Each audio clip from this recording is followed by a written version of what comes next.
अच्छा, आदमी की जब मृत्यु नजदीक आए तब वो बड़े से बड़े आदमी को भी कुछ नहीं समझता, ये ध्यान रख लेना। अगर तुम्हारे मन में भी कभी ये भय निकल जाए ना कि इस दुनिया में मैं किसी को नहीं छोड़ूंगा, मेरे आगे कोई नहीं, तो समझ लेना तुम मरने वाले हो 1-2 दिन में। कैसे मरेंगे गुरुदेव?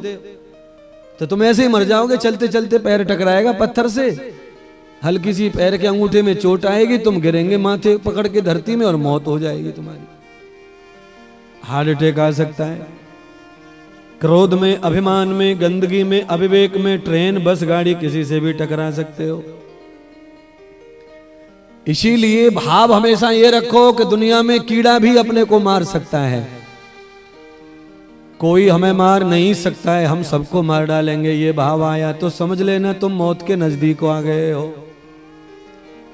सबसे ज्यादा बलवान बनने वाला जो मानसिक बीमारी है, ये मौत के मुंह में ले जाने की बीमारी है, अज्ञान की बीमारी है। कई लोग केवल मच्छर के काटने से मौत के मुंह में चले गए।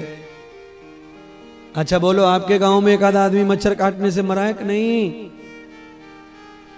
मरे तो होंगे, पर काहे को बताओगे तुम? है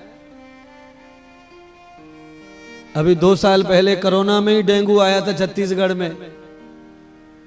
कोरोना से भी मर रहे थे और डेंगू से भी। डेंगू माने मच्छर, और मच्छर माने भी गटर का नहीं, अच्छे पानी का मच्छर।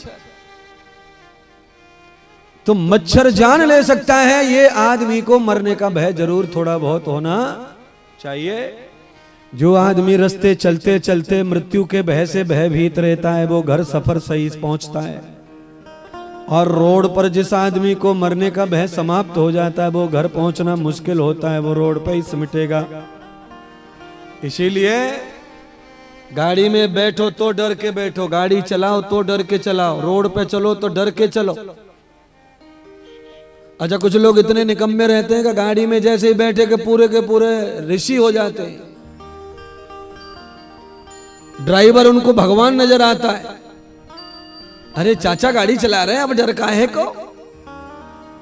रूमाल मुंह पे डाल के पीछे की सीट पे खर्राटे मारना शुरू कर देते हैं ना।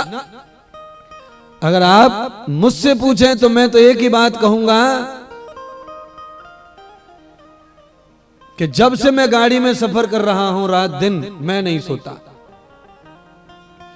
और मैं चाहता हूं कि गाड़ी में कोई रात में ना सोवे,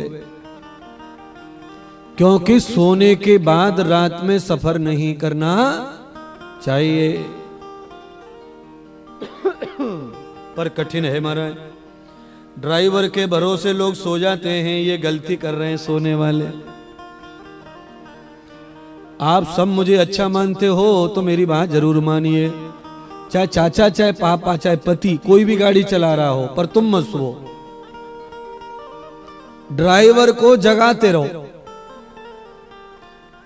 क्योंकि मानव के अंदर आदत एक होती है कि वो दूसरे को देखकर वैसा ही करता है। पड़ोसी को सोते हुए देखा ना तो अपने को भी जमाई आने लगती है, मिर्गी आने लगती है। नींद सताने लगती है। वो नींद ना सतावे उसके लिए सभी वार्तालाप, भजन, ध्यान, कीर्तन, गीत गाते चलो। सोया सो खोया, ये जो कहावत है ये बहुत ही पवित्र और वास्तविक कहावत है।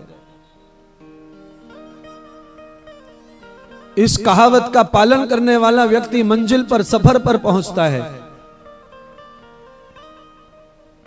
हम सही चल रहे हैं, सामने वाली गाड़ी नहीं सही चली तो भी टक्कर होगी। हम अच्छे सारथी चला रहे हैं, पर सामने वाला सो गया होगा तो ठोक देगा, मार डालेगा। इसीलिए हम सब लोग जागते रहे तो सामने वाले की हरकतें भी हमें दूर से दिखाई पड़ जाती हैं महाराज। कई बार तो मैंने ही एक्सीडेंट बचवा लिया अपनी गाड़ी का। कई बार तो सामने वाले से ही मैंने बचाया चिल्ला के जोर से, और कई बार तो मैंने खुद ही स्टीयरिंग इधर उधर खींच खांच के बचा लिया गाड़ी को।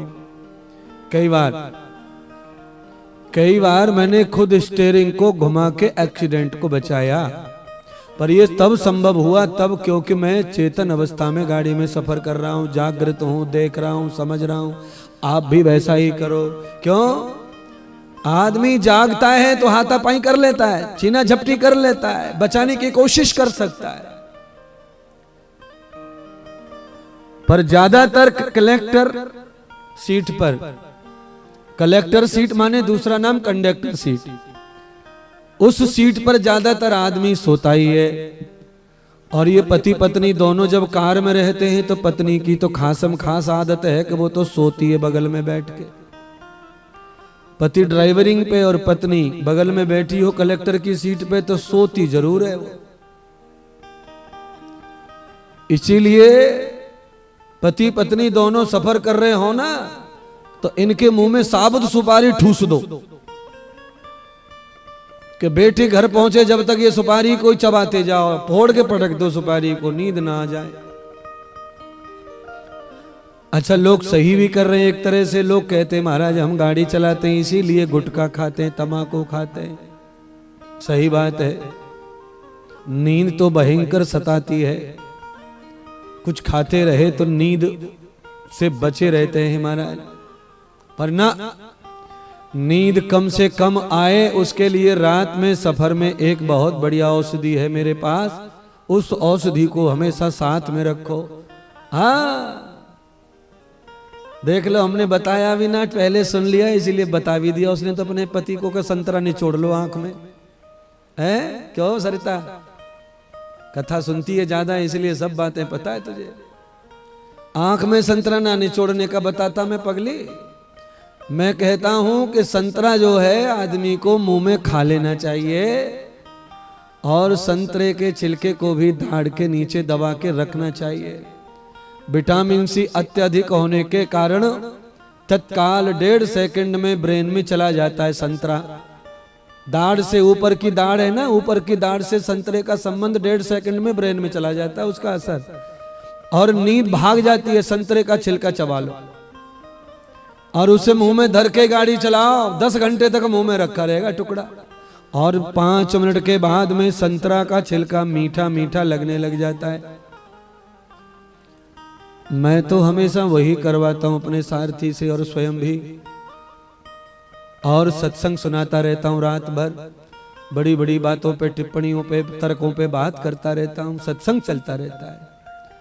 तो कभी इसका नाम लेके कभी उसका नाम लेके जगाते वगाते चलते रहते महाराज। कोई सो रहा है तो एक को जगाए रखते हैं अपने साथ वार्ता करने के लिए, और कोई भी न अगर जगे तो हम और हमारा परमात्मा दोनों जगे रहे तो सफर हो जाएगा। तो भगवान की चर्चा करते करते नींद से बचा जा सकता है। हाँ, कोई श्लोक कोई मंत्र जो आते हैं उनका जाप कर लो, उनका गान कर लो, उन पर व्याख्यान करना शुरू कर दो।